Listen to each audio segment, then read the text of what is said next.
triangle amoureux à Bruxelles. 3 blondes et on ne sait pas si des couples vont se composer.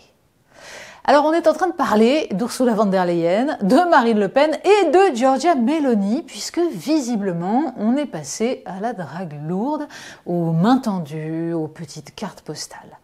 Quel est l'enjeu ? Ursula von der Leyen, c'est le PPE, on s'en souvient, le parti de la droite européenne.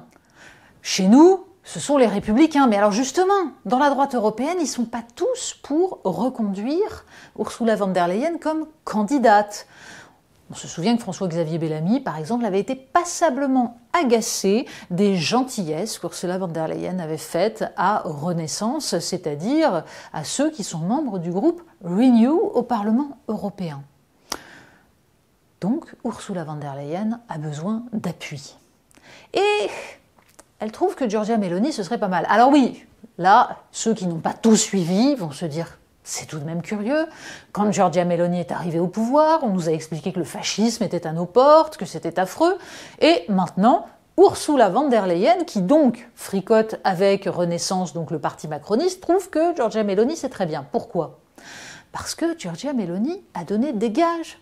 Elle est, selon Ursula von der Leyen, pro-UE et pro-Ukraine. Ce sont les 2 éléments qui suffisent à être parfaitement nickel. Finalement, le reste, c'est pour la façade. Giorgia Meloni peut mener une politique d'immigration, par exemple, qui ferait s'évanouir Libération, le Nouvel Obs. Ça n'est pas grave, puisqu'elle est pro-UE et pro-Ukraine. À ceci près que Giorgia Meloni appartient au Parlement européen, au groupe CRE, Conservateurs et réformistes européens, qui est un groupe dit d'extrême droite, mais regroupant différents partis, alors que Marine Le Pen, qui est aussi dans un groupe d'extrême droite, n'est pas dans le même. Elle est chez Identité et Démocratie, vous suivez ? Parce qu'en fait, Marine Le Pen verrait bien un grand groupe de la droite européenne pour pouvoir peser au Parlement. Vous savez, c'est ce qu'elle nous vend à chaque fois, la grande alliance des nationalistes, partis de droite, voire d'extrême droite, voire populistes, peu importe la définition, mais en tout cas, le parti de ses amis, ce qui permettrait de transformer l'Union européenne de l'intérieur et qui justifierait qu'elle ait abandonné son programme de Frexit. Seulement, Ursula von der Leyen ne peut pas répondre aux 2 sollicitations. Elle ne peut pas se tourner vers l'une et vers l'autre. De même, Giorgia Meloni devra choisir, parce que Ursula von der Leyen et Marine Le Pen, ça n'est pas tout à fait compatible. Alors, ça promet des tractations. Est-ce que Giorgia Meloni irait voter pour le soutien de Ursula von der Leyen et son maintien à la tête de la Commission pour ensuite former un groupe avec Marine Le Pen ? Vous me direz, mais quel est le but de tout cela ?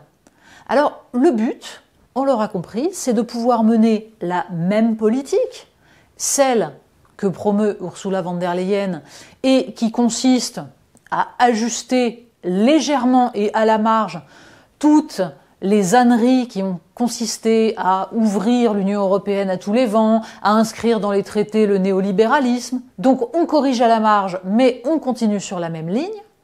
Et pour cela, il faut des appuis un petit peu partout, quitte à ne pas trop regarder d'où viennent ces appuis, ça n'est pas très grave.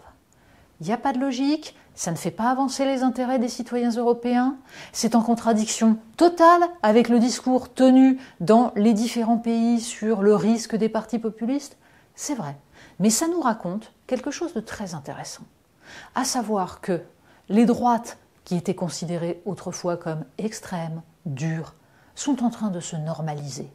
En fait, tout le monde s'y est fait, du moment que la structure économique de l'Union européenne est maintenue, du moment que la BCE, dans l'indifférence générale, peut continuer à mener une politique monétaire aberrante qui est en train de détruire l'économie européenne et d'amplifier la crise du logement, tout ça, après tout, n'a pas d'importance.